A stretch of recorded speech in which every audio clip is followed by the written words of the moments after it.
આજે આપણે બનાવવાના છે ચોકલેટી ક્રન્ચી રોલ વેફર।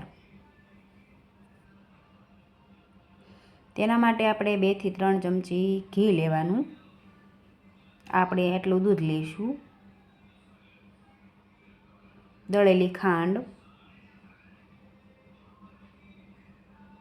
મેંદાનો લોટ, આમાંથી આપણે વધારશું થોડોક, 2-3 ટીપા આપણે વેનીલા લાયસનના ફ્લેવર માટે આપણે। હવે આપણે કોકો પાવડર 2 ચમચી આપણે એમ નામ નાખ્યું છે, આપણે અંદાજ તો આવે જ તેને કાયમ બનાવતા હોય એટલા માટે।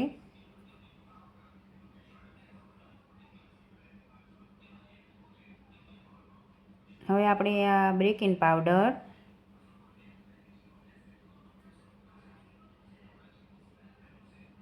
જો આટલો આપણે બેકિંગ પાવડર, હવે બધું સરસ મિક્સ કરી લઈશું।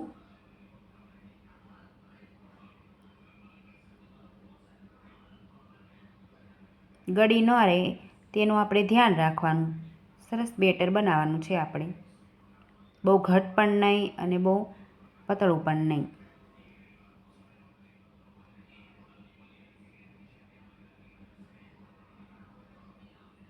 જો આપણું બેટર બનીને તૈયાર છે, આપણે આવું જ બેટર બનાવવાનું છે।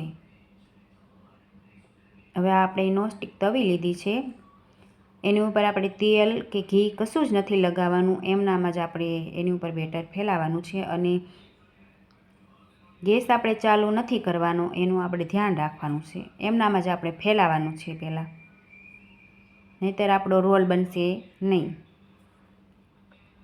તો આપણે આવી રીતે પતલું પતલું સરસ ફેલાવી લઈશું।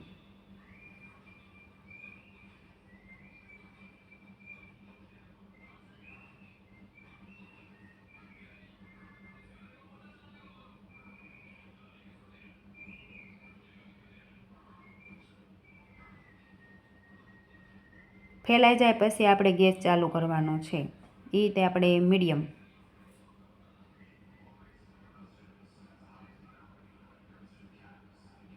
તો હવે આપણે ગેસ ચાલુ કરી દઈશું મીડિયમ।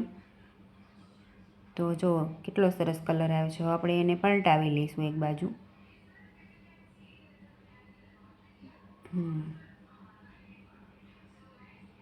હવે આપણે આને રોલ વાળી લેવાનું। આપણે કોઈ પણ પેન્સિલ હોય કે કોઈ સ્ટીક હોય એનેથી પતલો એવો સરસ રોલ વાળી લઈશું, પણ આપણે એ કોઈ વસ્તુ નથી વાપરવાની, આપણે હાથે જ સરસ રોલ વાળી લઈશું।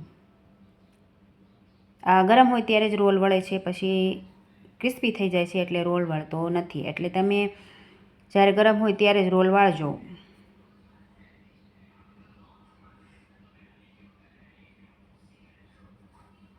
એવી જ રીતે આપણે બીજું પણ બનાવી લઈશું।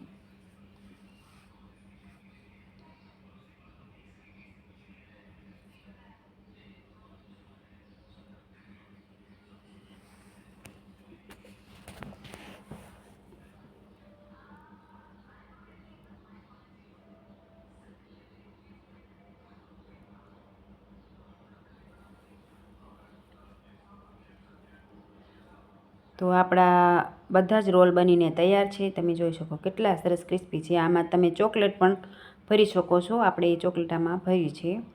તો હું તમને એક તોડીને પણ બતાવીશ કે કેટલો સરસ ક્રંચ આવ્યો જો। તો આપણે ચોકલેટ વેફર રોલ તૈયાર છે।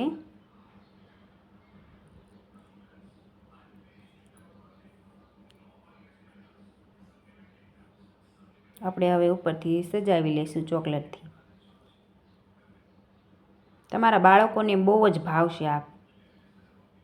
તો આપણા ચોકલેટ વેફર રોલ તૈયાર છે, તમે જોઈ શકો છો કેટલા સરસ બન્યા છે।